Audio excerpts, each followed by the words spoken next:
noite a vocês que acompanham o nosso Política em Foco. Hoje estamos aqui com um entrevistado, um convidado, que eu vou fazer uma analogia, que eu acho que talvez seja uma das mentes mais brilhantes da direita brasileira. Mas é um cara de bastidores, é um cara que deu poucas entrevistas, é um cara que não apareceu tanto assim na mídia, mas ele é irmão.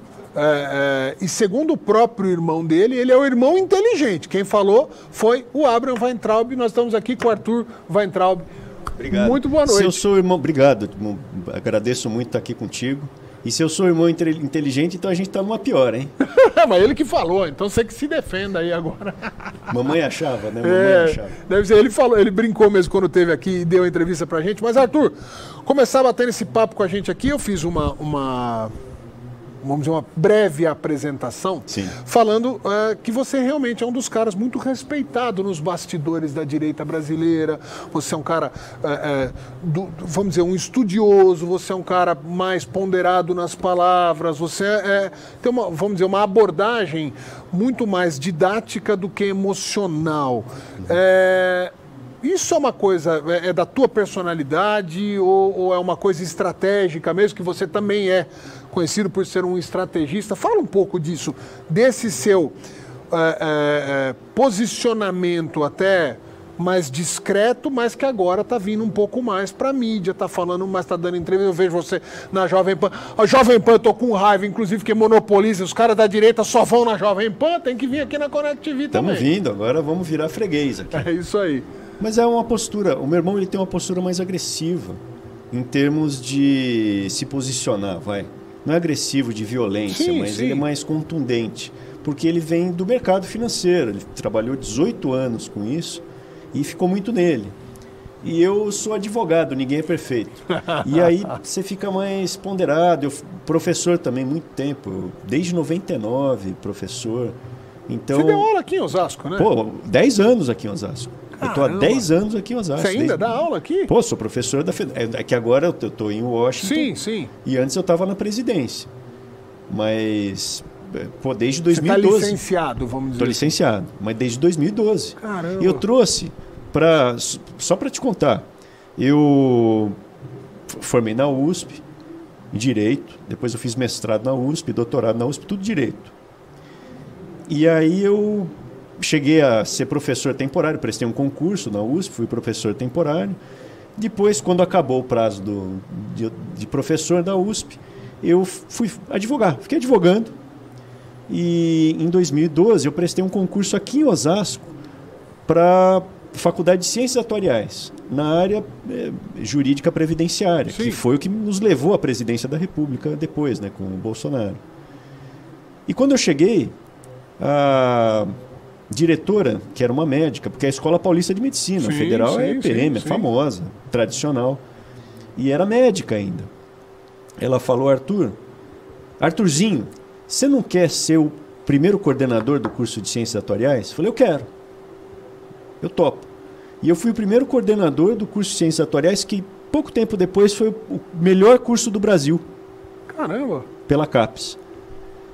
E em 2012 eu entrei... Essa eu não sabia mesmo. Pois é, aqui é o melhor curso de Ciências Atuariais.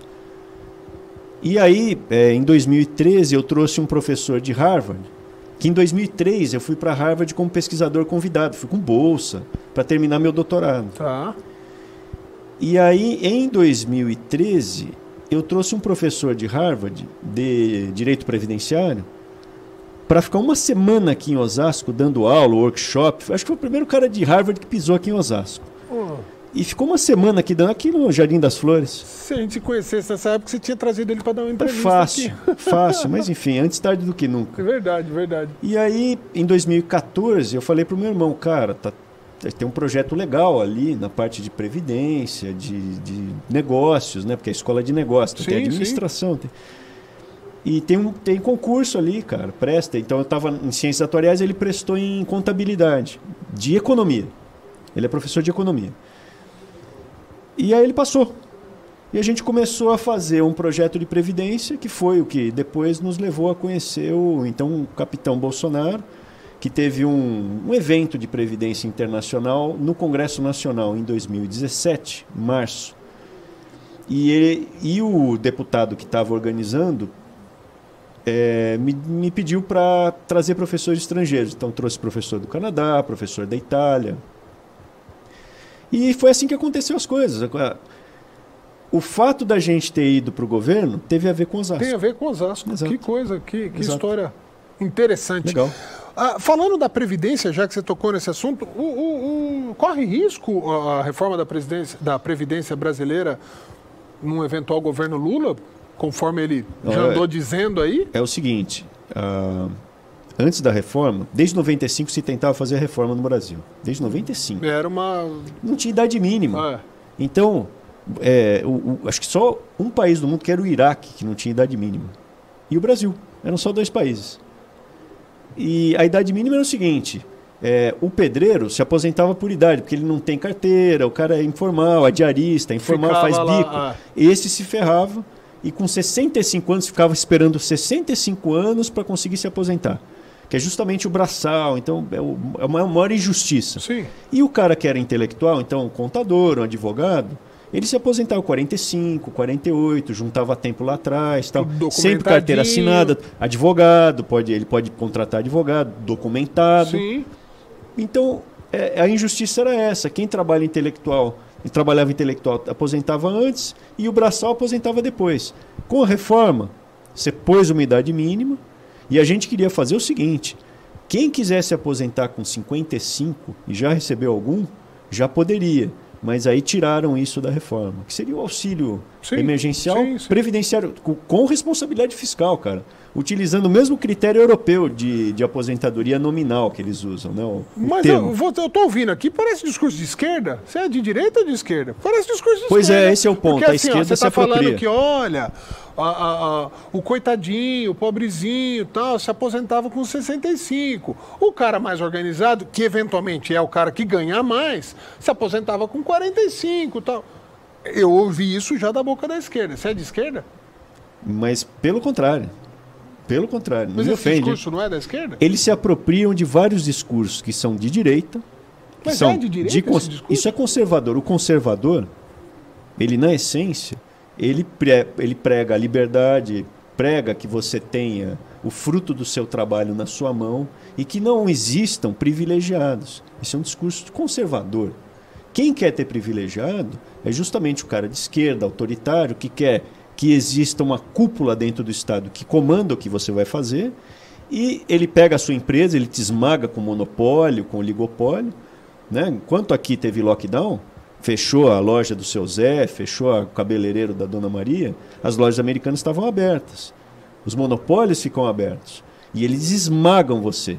E tudo que existe aí, o conservador ele prega a família. A esquerda quer destruir a família. Está nos livros. O Marx falava, não tem que ter família, a criança, o Estado tem que ser dona dela, você destrói a figura paterna. Isso a esquerda o tempo inteiro destruindo família. E você tem um primeiro-ministro inglês do século XIX, o Disraeli, ele falava, você tem que levar o conservador, você tem que levar ele para o povo. O povo é conservador. Tanto assim que proletário é quem tem prole, quem tem filho. O cara que tem filho, ele quer ter casa, ele quer ter uma família dele, ele quer trabalhar. Sim. Então, por quer isso... deixar alguma coisa para a próxima geração. Exato, deixar para a próxima geração. Sim. Exatamente, as próximas gerações. E a esquerda é contra isso. Então, são bandeiras dos conservadores que a esquerda se apropriou. O próprio meio ambiente. O meio ambiente, o que é? Por que a gente não destrói toda a floresta, vende e vai tomar cerveja? Porque senão você não vai ter floresta para as próximas gerações. Isso é uma responsabilidade entre as gerações. Eu tenho um livro que eu publiquei na Itália, que se chama Previdência e Responsabilidade entre as Gerações. Quer dizer, você não pode estourar o país agora e o brasileiro que nascer daqui a 200 anos vai estar pagando essa conta. Por isso que teve que fazer a reforma ali atrás. Por isso que é uma bandeira conservadora. O país estava quebrando e quando você faz uma reforma dessa, é o seguinte, quem ganha mais pagou mais e quem ganha menos pagou menos. Depois da reforma, em vez de pagar 8, pagou 7,5, o pobre. Quem ganha menos. Sim. Uma reforma conservadora. Pô. E a responsabilidade entre as gerações é que você não vai quebrar a Previdência agora E no futuro, porque se você quebra agora, o brasileirinho vai pagar lá na frente. Sim, uma hora estoura. R$1 trilhão, 1 trilhão que a gente trouxe a valor presente com essa reforma. Isso possibilitou pagar agora, durante a pandemia, o Auxílio Brasil. Se não fosse isso, o Brasil chegava quebrado. Agora, você está falando isso daí, você não me respondeu. Tem risco jurídico do Lula? Eu estou falando porque o Lula está, né, falando esse tipo de coisa. Lógico que tem. E ele hoje lidera as pesquisas. Quer você de casa acredite, não acredite, não é essa a discussão agora. As pesquisas colocam lá o Lula em primeiro lugar, com chance de ganhar no primeiro turno. Juridicamente, ele consegue reverter isso, alegando que na Espanha fizeram, que não sei aonde fizeram? Qual foi a única reforma constitucional, a única emenda constitucional que houve no governo? Não foi pergunta difícil para mim, não. Foi a Previdência. Foi a Previdência. Verdade. Foi a única reforma. Por quê? É uma emenda constitucional. Foi uma reforma constitucional. Isso é difícil de você fazer. Sim. Mas é possível. Você pode alterar. E hoje, se você olhar a segurança jurídica que existe no Brasil, ela é precária. Né? Para dizer o mínimo, né? Precária, assim, sendo bonzinho. Mas você não sabe. A gente não quer correr nenhum risco aqui, né? Exatamente. Um abraço para o pessoal da STF, tamo junto. Olha a situação que a gente está, que tem que fazer essa ressalva. Então, você me perguntar, pode acontecer, pode, lógico, mas quebrar, se você fizer uma reforma irresponsável de Previdência, então, de novo, deixa arrepiar. Portugal tinha um sistema de previdência estragado. E ele se baseava, inclusive, no Canotilho, que é um autor famoso, constitucionalista, que ele falava não pode haver retrocesso social. Ou seja, se você tem um benefício, você nunca pode retroceder, mesmo que esteja quebrando. Isso aqui, né? Exato. Mesmo que esteja quebrando o país, você não pode retroceder. Se vira e resolve. Aí começou a quebrar o país. Aí o próprio Canotilho pegou e escreveu assim, quer saber, eu estava errado. E a Suprema Corte Portuguesa falou, vamos diminuir as aposentadorias aí em 25% ou 30%. Então eles diminuíram. Então não dá para você fazer cortesia com o chapéu alheio há muito tempo. Mas, em se tratando de responsabilidade, pode acontecer, é evidente. Existe essa possibilidade. Mas eles, vamos lá, vou te provocar aqui a parte mais filosófica. A esquerda é burra ou é maldosa? Porque, pelo que você está dizendo, tá bom. Então, você acha que o político de esquerda, o apoiador de esquerda, ele não quer garantir o futuro da prole? Ele também não quer, ele também não deseja que tenhamos mata, que tenhamos dinheiro para pagar as aposentadorias? Porque, pelo que você está dizendo, assim, ele faz isso conscientemente de que pode quebrar. Ou não? É só uma burrice? Não, é o seguinte. O cara de esquerda... Então, vamos diferenciar. Não sei se meu irmão chegou a mencionar aqui da outra entrevista. Existem levas, né, ondas, cepas de esquerda. Tá. A primeira, o marxismo, que é vamos pegar o proletário, vamos sair nas armas e vamos dominar. E o Marx falava, primeiro país que virar comunista, o resto do planeta vai virar automaticamente. Porque vai ser legal. Automaticamente. Essa era a tese dele.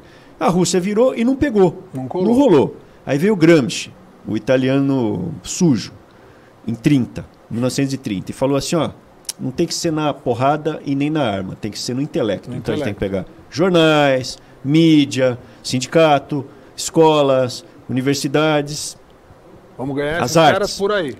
E as pessoas vão ser socialistas sem saber. E aí você tem a terceira cepa, porque eles vão se adaptando, né, e vão dominando, a ideia é dominar, que é a escola de Frankfurt, que estava em Frankfurt, e aí quando veio o nazismo eles fugiram para os Estados Unidos e eles criticavam, então eles foram perseguidos, foram para os Estados Unidos como refugiados, né, para dar aula em universidade, sim. E lá eles começaram a destroçar o sistema americano. O próprio sistema de dentro. Porque é a dialética destrutiva, então eles falam assim, tá tudo errado, tudo é errado, a família é errada, o sistema é errado, o mundo é errado, o ocidente está errado. Nós estamos certos. Porque quando você destrói tudo, não tem referência. Então fala, não pode ter família, não tem referência. Não pode ter religião, você perde a referência. Não pode ter pátria, perde a referência. Você tem só quem? O líder e o partido. É isso que eles querem. Você, de certa maneira, quando você citou aí, não pode ter pátria, você colocou um pezinho nessa discussão atual do globalismo. Exato. E aí vem um componente você acredita, a mais. De verdade? Cara, eu achava que era a teoria da conspiração. Até começar a ter internet. quando começou a ter internet, que você tem acesso a atas do Foro de São Paulo, o Olavo foi o primeiro cara, né, a falar disso. Olhem as atas do Foro de São Paulo. Está nas atas, ata de reunião. Você já fez ata de empresa? Sim, sim. É uma reunião e está tudo ali. Faz Farc, o que eles querem, né, a dominação que eles querem da região. Eles falam, a União das Repúblicas Socialistas da América Latina. Porque você... Com isso, você não tem... Se tiver um governo global, você não tem onde fugir. Não existe país para você ficar exilado. Não tem mais... Não tem como ser dissidente. E aí, o que eles utilizam, que é um componente novo? Os monopolistas e oligopolistas. Monopólio é um negócio só. Então, não, isso é distante para mim. Cara, o Brasil tem, de cerveja, uma empresa com 85% dos postos de distribuição. Tem uma ação dos distribuidores no CAD, falando que isso é monopólio. E se você vai aqui num boteco, vai ter lá o contratinho. Você fala, mas só tem essa cerveja, que é justamente o monopólio. O CAD não poderia ter deixado isso acontecer. E nós estamos falando da cerveja. Principalmente, aí você tem, principalmente com o dinheiro do BNDES, você tem cerveja, carne. Quando a gente era moleque, não sei quantos anos você tem, eu estou com 46. Estou com 49. Tinha frigorífico, um monte. Carne não tinha marca quando a gente era moleque. Sim, sim. Hoje é uma carne só. E foi com o dinheiro do BNDES. Sim, os campeões nacionais. Os campeões nacionais. Carne, cerveja, chocolate. São duas marcas, mas é da mesma empresa. Lasanha congelada, duas marcas, mas é a mesma empresa. Bancos, você tem 3 bancos privados. Quando a gente era moleque, tinha um monte de bancos. Bamerindo, Sudamérica, não sei o quê. É mesmo, isso, né? A gente vai esquecendo dessas coisas. É mesmo, banco, por que tinha... A lógica não seria o contrário?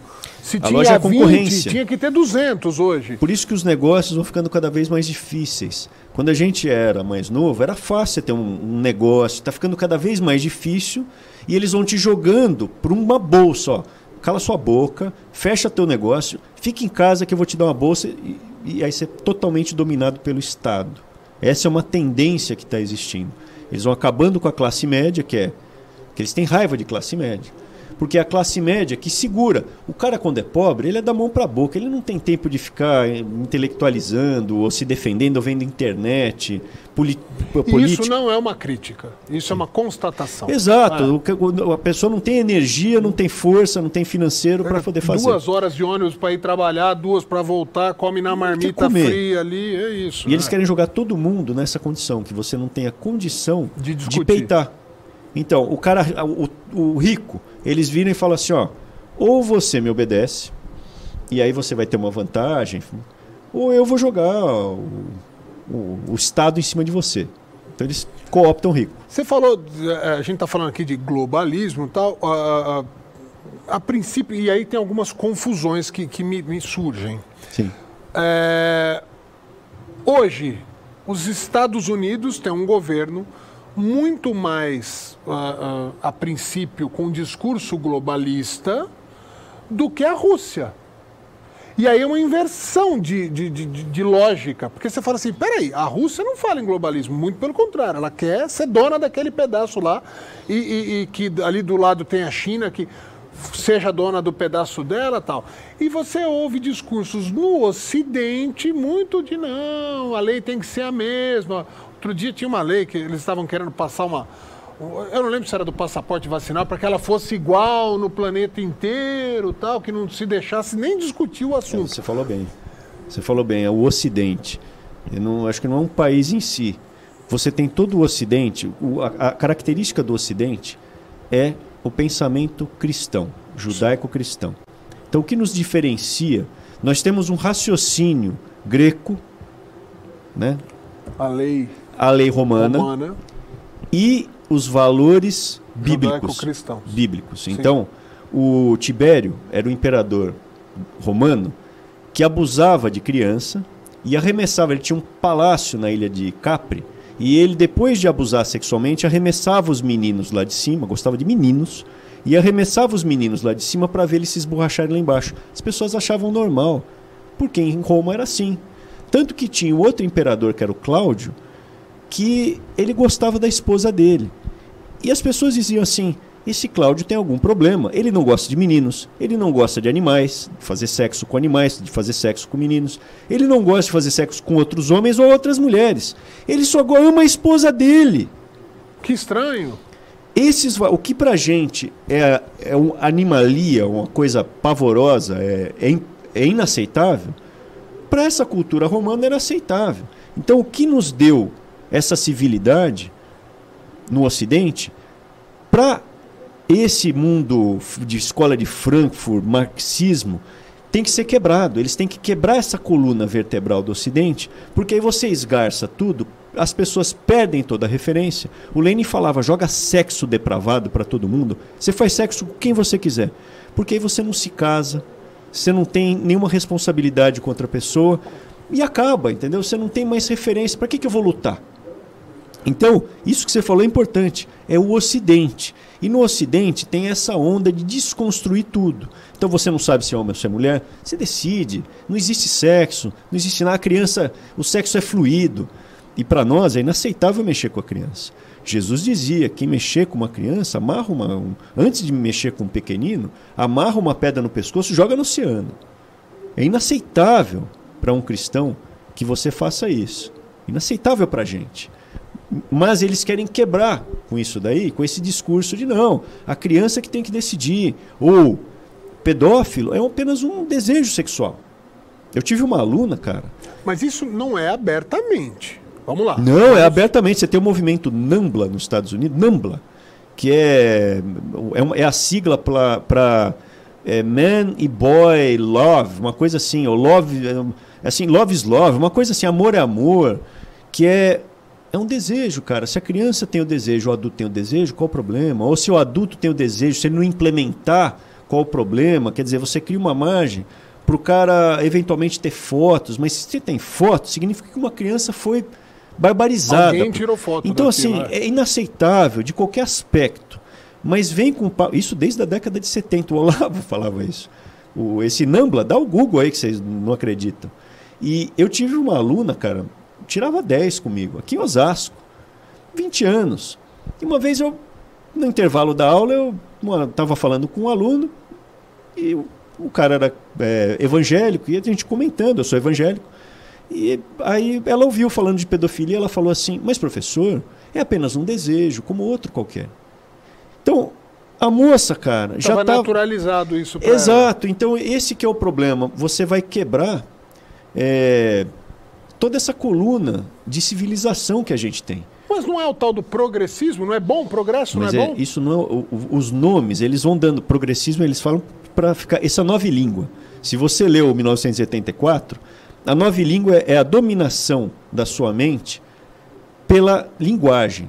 Porque com isso, se a pessoa te dominar a tua linguagem, tenta pensar sem palavras. Então, se dominar a tua linguagem, então, você não pode mais falar amigo, amigue, o filhe. Ele vai dominando sua linguagem para dominar o jeito que você pensa. Isso é manjado. Isso é manjado. Neurolinguística, nova língua.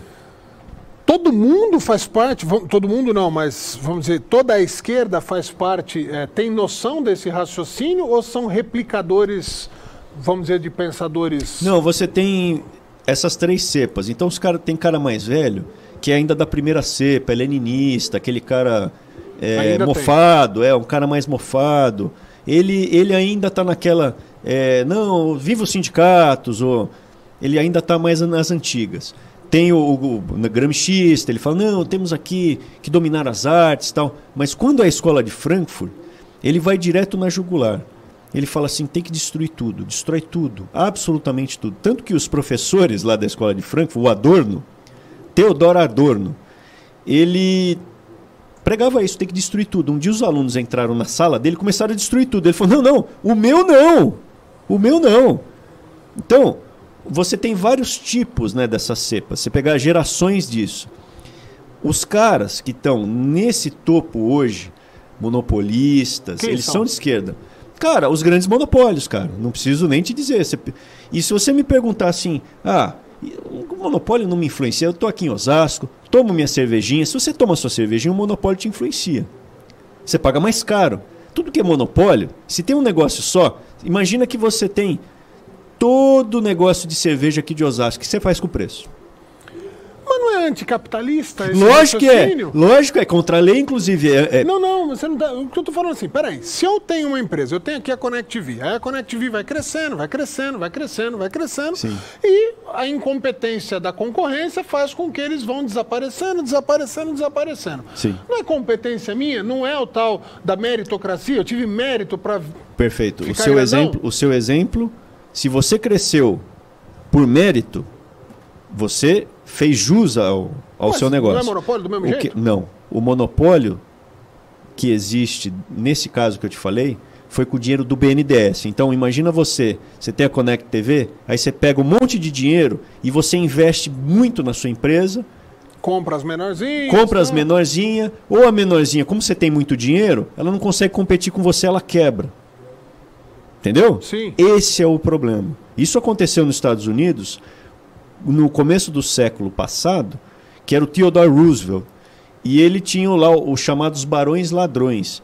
Então tinha lá o Rockefeller, tinha o Scott, tinha lá o Carnegie, que eles começaram a ter monopólios do ferro, do petróleo. Sim. E ele chegou pro cara e falou: você vai pegar a tua empresa que está virando... Porque como ele tem o poder econômico, ele acaba cooptando o político. E o político começa a proteger esse cara. Sim. E essa junção de privado com público que desmantela todo o resto e vira totalitarismo. Entendi. Porque você não tem como vencer um cara desse, que ele tem o poder econômico, político, cultural, ele pega tudo.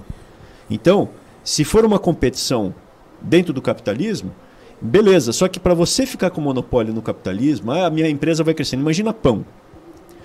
Tem uma padaria que é excelente, concorda? Tem uma padaria que deve ser excelente. Ela não vai ter um monopólio, porque sempre vai ter... o pão dela pode ser excelente, mas se tem um pão que não tão bom, mais perto da casa do outro, ele vai ali. Vai lá, o outro é um pouquinho mais barato, o outro acrescenta... Agora, se um dia tiver o Pão Brás, a estatal, o seu pão vai ser ruim, caro, frio, mofado, e vai ser só aquele. Mudando, vamos deixar a filosofia de lado, foi muito boa essa parte da entrevista. Vamos para a parte... hoje você atua na OEA. O que você está fazendo, cuidando da... vamos dizer, o teu enfoque lá é segurança pública, é isso? Na verdade, então, eu não falo aqui em nome da OEA. Tá. Mas eu sou secretário de segurança da Organização dos Estados Americanos, que são todos os países das Américas e Caribe, Tá. mais 60 observadores. Então pega Japão, Espanha. Ok. Mas são 34 países aqui das Américas, E né, que Estados faz? Unidos. Qual Eu tenho 4 diretorias: crime organizado, terrorismo, segurança pública e narcotráfico. Tá. Então essas 4 áreas. E nessas 4 áreas existem as prioridades, né? Então, qual é o problema maior? Onde está o X da questão hoje? crime organizado. Crime organizado. Crime organizado. Não só no Brasil. O mundo. No mundo. E o crime organizado, ele é transnacional, ele ultrapassa as fronteiras. São empresas. O crime organizado hoje funciona como empresa. É uma empresa do crime. Mas tem contador. É descentralizada de administração. E eles usam a estratégia de cebola. Então as camadas externas deixa ser preso, deixa ser morto, mas o núcleo está sempre protegido. E se você pensar no narcotráfico, por exemplo, você sabe o que é um narco-estado? A gente ouve essa expressão, a gente lembra da Colômbia lá dos anos 80, narco-estado, é o que a gente lembra. Um país onde as estruturas são tomadas pelo crime organizado. Sim, e narcotráfico. Manda, quem assiste essas séries aí que falam Exatamente. desse momento, tu explica direitinho. Exatamente. Ali. E aí você tem, quando o crime organizado, ele não funciona numa via só, ele tem um pipeline, ele tem um duto para transportar lixo. Então, naquele mesmo duto que ele transporta, por exemplo, tráfico de pessoas. Eu tenho uma área lá que é tráfico de pessoas. Tráfico de pessoas. Tráfico de pessoas. Em espanhol, trata de personas.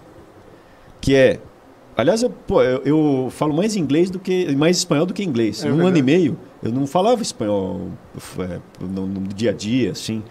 Sabia falar. Sim. Mas hoje eu chego a sonhar em espanhol. Meu Deus. Porque como os países da maioria são hispânicos... Sim. Então o que acontece? O tráfico de pessoas pode ser desde, infelizmente, uma brasileira que recentemente ela foi passar com um coiote ali para os Estados Unidos, então ela foi para o México. Quando foi passar, o marido já estava nos Estados Unidos. Eles abusaram sexualmente, quebraram o crânio dela, ela ficou em coma. Então é horroroso o que acontece. É tráfico de pessoas. Eles traficam, o coiote, ele é um traficante. Por isso que eu digo para as pessoas, evita cair nessa. Porque é bandido, não entra nessa. O cara quando transporta, ele às vezes fala assim, engole essa salsicha de cocaína e quando você chegar do outro lado, você vai num pinico, faz e a gente te dá algum. Então eles colocam, são chamados mula. Então, eles fazem isso para traficar a pessoa, transportar droga, e às vezes essa salsicha de cocaína estoura lá dentro, a pessoa morre. Ou ele faz o tráfico de pessoas, vai lá para a Europa, e lá você vai ter um emprego de garçonete. E quando chega lá, eles trancam a pessoa dentro de um local fechado. Na Europa, isso? Na Europa. Não é coisa de filme isso? Não, e tem que se prostituir. Tem que se prostituir. Mas no mundo de hoje, a gente ouve... Principalmente no mundo de hoje. É mesmo. E aí você tem por exemplo, em São Paulo, ali na região central, volta e meia pegam bolivianos que estão escravizados, né? Para trabalhar em tecelagem ou alguma coisa assim. Então, ou faz o tráfico para pessoa imigrante ilegal, ou faz para prostituição ou escravo laboral. Você falou que o maior problema hoje em dia é o crime organizado. Crime organizado. Aqui no Brasil, a gente ouve aí toda hora na televisão, isso daqui é aí fala o nome de uma facção daqui, outra facção de lá, tal. Essas facções são realmente organizadas?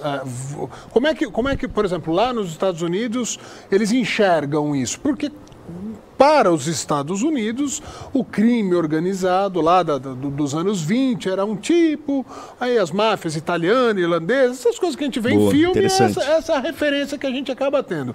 O crime organizado brasileiro é bem diferente deste crime dos filmes, que é até meio que romantizado, muitas vezes, de alguma maneira na mídia, nas histórias norte-americanas. Como é que eles enxergam o crime organizado brasileiro, que eu acho que é mais violento do que esse que... romantizado. Estados Unidos fez um decreto executivo faz umas 3 semanas, considerando o PCC como máfia, equiparado a Hezbollah e Hamas. É mesmo? Eu não vi isso na mídia aqui brasileira. Pois é. E o PCC funciona também como uma empresa. É crime organizado, sabidamente. E se você falar assim... bom, mas aí tem os líderes, o Marcola, o André do Rap, o Gordão, o GG. Cara, esses caras são funcionários dos verdadeiros chefes. Tem um professor do Colégio Interamericano de Defesa que ele fala assim, para existir crime organizado, máfia, narcotráfico, tem que ter autoridade corrupta no topo da pirâmide, bancando isso daí, sendo o chefe. Ele é o verdadeiro chefe. Então são poucos poderosos que comandam isso tudo. E esses narcos que a gente vê... ou eles estão presos, ou eles estão mortos, ou eles estão livres. Você fala, por que prende um trabalhador no lockdown? O Eduardo, lá de Ribeirão Preto, ele abriu a lojinha dele, de roupas femininas, para vender para 4 pessoas por dia para poder comer. Uhum. E aí prenderam ele, estava em lockdown. Lojas americanas estavam abertas. Estava aberto. A lojinha do Eduardo teve que ser fechada e ele foi preso. Não é que ele foi preso só. Ele foi para carceragem, raparam a barba dele, a filhinha chorou porque ele tinha uma barba bonita, a filhinha gostava. Ele está preso até hoje, prisão domiciliar. Não pode ver a filhinha porque é em outra cidade. Mentira. E você vê um monte de traficante sendo solto. Pelo STF, inclusive. E aí... Desculpa, STF, foi um lapso meu aqui, escapou só. Você vê? E aí o que acontece? O crime organizado, ele... tem lucros boçais. Esses caras não são os chefes, eles são como diretores. Aí você fala, tem que matar, tem que executar todos os caras. Primeiro, que se você eliminar 10% da boca ou do tráfico, no dia seguinte tem fila na esquina para substituir. E você deixa o policial também com a sensação de estar enxugando gelo. Por quê? Todo mundo aqui é a favor de apreensão de drogas. Só que a produção de cocaína nos últimos anos é na América do Sul. Aumentou 3 vezes. Eles utilizam menor área e rende mais. A produção aumentando 3 vezes, digamos que um monte de país tem recorde de apreensão. Volta e meia você vê recorde de apreensão, não é só no Brasil. Hora. Digamos que na melhor das hipóteses você dobrou as apreensões. Né? Puxa vida, dobrou. Você está perdendo de 3-2. Se a produção aumentou 3 vezes. Respondeu para a sociedade. Aí dá essa falsa sensação de que está resolvendo. Você nota que está melhorando ou piorando? Está piorando a situação. É mais ouriço na janela, no muro, é mais sequestro, mais tiro na cabeça, mais execução, mais cara de narcotráfico mandando no seu bairro. Mas esse negócio... E vamos lá, então vamos regulamentar. Não, regulariza esse negócio aí. Não, aí é o seguinte, não regulariza. Vamos ganhar imposto em cima. Isso aí já foi tentado em outros países. Bom, o Canadá não é uma experiência que, inclusive, toda hora se usa o modelo do Canadá. Eu vou falar a minha experiência. Eu estive em Montreal, estive em Montreal, e é um horror. Horroroso. Então, ser horroroso não deu certo. Não, pra mim Então, mas é que eu tô te provocando aqui. Eu estive em Montreal, tô dando meu testemunho pessoal. É uma cracolândia gigante, mais limpinha. Onde tem lá o lugar pro cara, ele pega a seringa dele lá no centro de saúde, ele se droga, tem um lugar para ele se drogar, aí tem o local para ele descartar a seringa. É uma gigante cracolândia, limpinha. Eu fiquei com medo de andar em Montreal, como eu não tenho medo de andar em outros países que eu já viajei a passeio e tal. Então, mas muito frequentemente é usado esse exemplo do Canadá como um exemplo de sucesso. Eu vejo da seguinte maneira. Você já deve ter ouvido isso. Eu vejo da seguinte maneira. Você tem uma escalada. Então, você vai legalizando a próxima vai virando a droga ilegal porque existe o mercado e eles vão querer continuar tendo lucro. Sim, e vai ter quem queira ganhar dinheiro com isso. Vai ter quem queira ganhar o dinheiro com isso. A questão é, como é que você... Aqui países que conseguiram resolver isso de uma maneira mais sofisticada. Porque como o crime organizado vai ficando mais sofisticado, você tem que ter estratégias mais sofisticadas do que ficar aprendendo ou falando, não, proíbe, ou libera e vamos ganhar imposto em cima. Porque senão você tem um problema de saúde pública. Que é o que está acontecendo. Se você falar assim, vamos falar aqui em questões técnicas. A maconha, por exemplo, ela está muito mais tóxica. O THC ele está em muito maior nível do que antigamente. Hoje existe maconha sintética, inclusive. Um tecidozinho assim que você enrola e fuma. Mas a maconha normal, ela não é a de 40 anos atrás. Eles aumentaram o THC. E isso que acontece. Se você tem qualquer predisposição, por exemplo, à esquizofrenia, você vira esquizoide, pode ser na primeira vez. Pode te causar problemas mentais. Te dá problema de pulmão. Dá problema de pulmão. Dá problema de eventualmente depressão. Então tem um monte de efeitos colaterais que não se fala. Eu não estou falando aqui de usar o canabidiol aí para tratamento. Então, você tem o opiáceo. Essa história do canabidiol para tratamento, eu com todo respeito, né? Mas o que eu percebo que é uma portinha de entrada para normalizar o discurso. Porque deve ter outras coisas que fazem funções similares ao canabidiol. Exato. Se tiver coisas similares, né? Se tiver coisa, é a mesma coisa que falar, não, vou usar ópio. Se existe opioide sintético, se você tem algum... Mas mesmo o opioide sintético, você tem que ter autorização para tomar. O fentanil, por exemplo, acabou de morrer 20 pessoas na Argentina porque misturaram com cocaína fentanil, que é um anestésico poderosíssimo, né? Então, tudo são drogas, né? Tudo são drogas, tem as lícitas e as ilícitas. Mas eu acho que o cerne é a gente falar, então, me dá uma ideia de aonde que conseguiram ter uma solução mais sofisticada. Você citou a Itália, você falou bem, né? A Itália tem máfia. Só que o problema da máfia, antigamente, você falou dos filmes e tal, quando tinha um juiz que eles não gostavam, eles explodiam o juiz. Passa o juiz na estrada, ele explode o juiz. Explodiram o general. E o que eles fizeram? Ficavam jogando carabinieri, que são os policiais, para enxugar gelo e morrer. Qual é a sacada, né? Pegaram a legislação europeia, né? Não é ditadura. E eles confiscam tudo do corrupto, do mafioso. Follow the money e é 100%. Porque como o lucro é muito grande, você fala, pegaram 50 malas de dinheiro com com 100 milhões de dólares. Tudo bem, ele tem mais 100 milhões, segue rodando a empresa. Pegaram um avião cheio de cocaína. Ele tem mais 10 aviões. Mais 10. Quando você confisca tudo, que chama confisco alargado italiano, não é o brasileiro. O brasileiro não, é só o produto do crime. Tá bom, pega aí minha Ferrari. Dane-se. Se você pega tudo, 100%, o cara não consegue mais rodar a empresa. Ele não consegue contratar advogado caro, eventualmente para ter uma autoridade corrupta para soltar ele. Ele se ferra.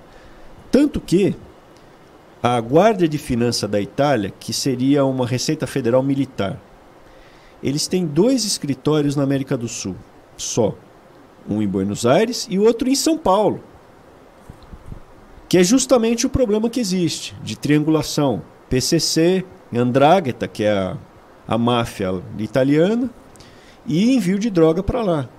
Então, você faz uma engenharia financeira e corte de fluxo financeiro. Você corta o fluxo. Se cortar o fluxo financeiro da tua empresa, você não consegue ter mais a luz aqui, a câmera, acabou a tua empresa. E absolutamente tudo ligado à corrupção. Porque assim... Perfeito. Absolutamente tudo. Eu estava em Portugal, vim para cá, cheguei...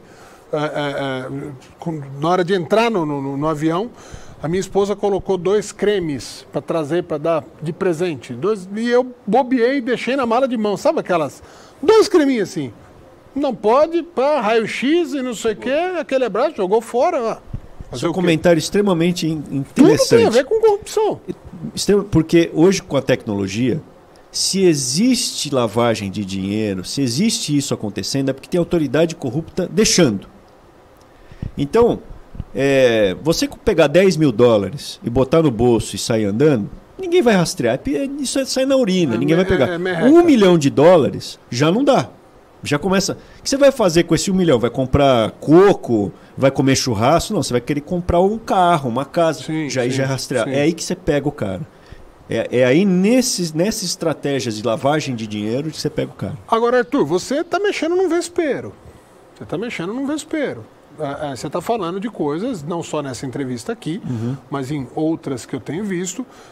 Muitas vezes você é chamado para falar da Previdência, outras vezes para falar do conservadorismo, e você tem falado um pouco a respeito dessa abordagem. Você não tem medo?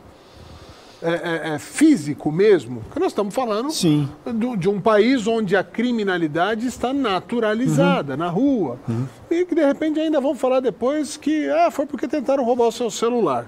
Como é que você vive com essa insegurança pessoal? Cara, tem o receio, você fica com receio, certamente. Toma cuidado, né? Toma cuidado. Fisicamente. Mas não dá para você... Não vou falar, então se não puder mais falar, né, significa que já virou uma ditadura plena, um narco-estado pleno, e Nós acabou, estamos nesse caminho? O jeito que crime organizado segue, ligado a essa corrupção que você falou, sim, eu acho que existe o risco. Lógico, existe. Eu tenho receio, lógico que eu tenho receio. Existe. Em muitos lugares, inclusive. Você quer um narco-estado pleno que aconteceu? Venezuela. Venezuela aconteceu. Foi. Hoje, o Maduro ele é ligado a narcotráfico. Eu tenho uma área que é mineração ilegal. Ele pega ouro, ele destrói toda a floresta. E ninguém fala nada, né? Greta, Leonardo DiCaprio. Ninguém fala nada. Ele destrói toda a floresta, joga mercúrio. Inclusive é tráfico de mercúrio, é ilegal. E o mercúrio dá mal de minamata. As pessoas que bebem a água, comem os peixes, ficam com tremedeira, problema neurológico. E o cara pega esse ouro e vende para fora, cara. Troca por arma. Os Estados Unidos enxerga isso. Comunidade internacional. É que a Venezuela não faz parte da OEA. Por que a imprensa não fala? Nem a americana, ou fala muito pouco? Não, ali fala mais. Aqui não no chega Brasil... aqui, então. O eco da imprensa americana não chega aqui. Cara, tem o Brasil, a imprensa brasileira, com as suas exceções, né? Não fala, meu. Você fala pra mim, eu nunca ouvi. Primeira vez que estou ouvindo na minha vida. Pois então. Chega a ser triste isso, né? De não comentarem, porque eles destroem pedaços imensos de floresta, e lá é floresta fechada, né? A Amazônia Sim, venezuelano. Tanto quanto... Não, ali e destrói os rios, destrói peixe, destrói animais, o animal que come ali, que bebe água também. E a Greta não fala nada. Não falam nada, cara. Você não vê uma revolta. Você não... e os venezuelanos, a gente comentava aqui. Eu cheguei a ver, durante a presidência, que eu fazia assessoria na presidência da República, a Operação Acolhida, os coitados venezuelanos vindo para cá. Sim. Né? Eu falei para você que moças, meninas se prostituindo por comida ou uma barra de sabão. E eles saem de lá emacerados, eles saem magros. O venezuelano perde quilo per capita, por cabeça, 8 quilos lá. O pessoal não tem mais energia, ele não tem arma, ele não tem energia, ele não tem nada. Ele é um escravo. E é isso, esse é o perigo. Essa narcoditadura, narco-estado, virar pleno e você é um escravo dele. Pleno. Né? Vale a pena essa guerra? Porque, entende o que eu vou falar? Você, seu irmão e outros idealistas, e aí eu vou até... não só de direita, de repente o cara que é idealista, eu posso não concordar com ele, mas de esquerda e tal, eles são estigmatizados, não só pela imprensa, muitas vezes esse movimento começa na imprensa, mas a própria sociedade. Fica meio tóxico, né? Ninguém quer ficar muito perto de alguém que é tóxico, tá? Ainda mais nesse mundo de hoje que, né? Sim. Às vezes de você só cumprimentar alguém, não, tá vendo, ele é do mesmo ideal tal. Vale a pena isso? Colocar em risco a sua vida particular? Eu não estou falando só fisicamente, mas, sei lá, você não podia ser um bom advogado, mudar de país, ou mesmo ficar aqui, ficar mais quietinho, ganhando seu dinheiro? Por que você está fazendo isso? Podia, você... É aquela questão, né? A gente fala que é conservador. Então nós somos conservadores. Mas o que é o conservador? Esse papo furado conservador. Conservador é o cara normal. Nós somos pessoas normais. O conservador, ele quer ter a família dele, quer ter o trabalho dele, a liberdade para poder trabalhar, quer ter sua religião, né? Natal com a família. Você é o cara normal. Quando os tempos estão normais, o conservador desaparece, porque ele está na vida dele. Quando fica anormal, quando fica um contexto doentio, aí o conservador aparece, porque ele fala, quer essa normalidade. Cara, basta. Então, se você se abstrair, fala assim, não, isso não é problema meu.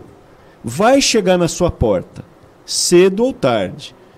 Então você pode esperar, falar, não é problema meu, não é problema meu. E quando você olhar, não tem mais ninguém em volta para te ajudar. Ou você faz alguma coisa antes. E eu acho que não é uma escolha, você acaba fazendo. Entendi. Né? Você acaba tomando as suas atitudes. Antes de falar, vai embora, poderia ir embora. Vai dar aula fora, vai trabalhar fora, vai para Portugal, vai para Estados Unidos. Pode. Mas o que eu vejo um monte desses vloggers, eu gosto de assistir cara que vai morar no Japão, em Portugal, Estados Unidos. Todos eles falam, puxa, eu tenho uma saudade do Brasil, o cara não queria ter saído, sabe? Mas é por causa de um bando de rato, que, você sabe o matemático Pareto, que ele falava que 20% das pessoas causam 80% dos problemas. Então uma minoria de rato no Brasil causa, né, essa corrupção, causa 80% a maioria dos problemas. Então você fala assim, sai do país, cara, por que você volta? Para que você quer voltar? Porque é o meu país, pô. É o meu país. Eu não piegas? Vai ter gente que vai te acusar de pieguice? Não, porque... patriotismo, não é piegas? Não, isso? Porque eu não estou falando que é a minha pátria. A pátria, falar a pátria são as florestas, as águas. Não, são as pessoas. A gente se conheceu aqui há 1 hora, parece que conhece há 10 anos. Isso é o brasileiro, cara. Você vai lá, ó, os outros americanos, o cara é frio. Não tem essa ligação. Sim. Então, você não quer... Pô, a gente viveu a vida inteira. Talvez se eu saísse com 6 anos de idade, beleza. Mas eu não quero, cara. Esse é meu país. Pô, dava aula aqui, tava de boa. Eu não quero ter que sair do meu país. Falar, não, sai. Deixa pra lá. Não, cara, não é mais fácil a gente... É evidente, eu não quero me imolar, eu não quero me martirizar, vou me matar pra chamar... Não. Porque a gente está falando aqui dentro das possibilidades de segurança. Estamos falando. E... tentar mostrar, né, as coisas, porque não pode falar. Por exemplo, tocar fogo em igreja, né? Esse negócio que aconteceu ali dos caras entrar no meio da missa, perseguição a cristão. Você fala, não pode falar, não podemos falar das coisas, né? Estamos censurados. Por que você fala? Né? Porque se a gente não falar, se você olha em volta e ninguém está resolvendo o problema, você que tem que resolver. Muito bem. Arthurzinho, como você falou que era chamado, né? Arthurzinho. Meu irmão. Não, é que na faculdade aqui você falou que a reitora te chamou Arthurzinho. A reitora me chamou de Arthurzinho e a vice-reitora do campus, né? Aqui de Osasco. De Osasco, na época, né? Ela era lá da biomedicina. E eu fiz o pós-doutorado em neurologia com ela. Ela falou, você não quer fazer pós-doutorado? Em 2014. E aí eu fiz um pós-doutorado em epilepsia e um descritivo atuarial. E aí ela foi morar em Portugal. E uma jornalista, não me lembro de que jornal, do El País, um desses aí, esquerdinhas, ligaram para ela. Falou, escuta, eu estava na presidência. Escuta, o Arthur fez pós-doutorado com você? Fez. E tem alguma coisa para falar mal dele? Ela falou, não, ele é bom, ele é estudioso, ele é legal, ele é educado, ele é bacana. Mas não teve um aluno que falou mal dele? Não. Falam bem. Com todo mundo. Mas não tem nada de ruim para falar dele? Não tem. Você não quer uma coisa boa? E eles não publicaram. Meu Deus do céu, é uma vergonha, né?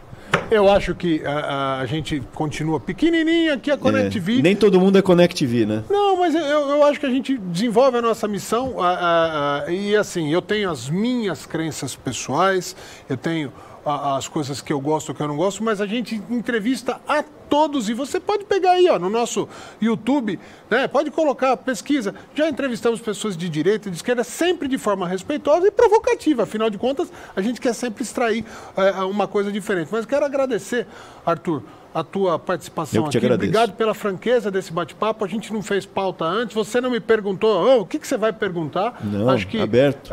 Acho que é uma forma legal da gente transparecer para o nosso público sinceridade do entrevistado e, humildemente, do entrevistador também. Muito obrigado, Arthur. Eu que te agradeço. As portas estão abertas da Connect TV. Obrigado, de coração. Obrigado, Arthur. Valeu, você que está em casa, obrigado pela companhia mais uma vez. Continuem conectados com a Connect TV. Semana que vem tem mais Política em Foco para vocês. Valeu!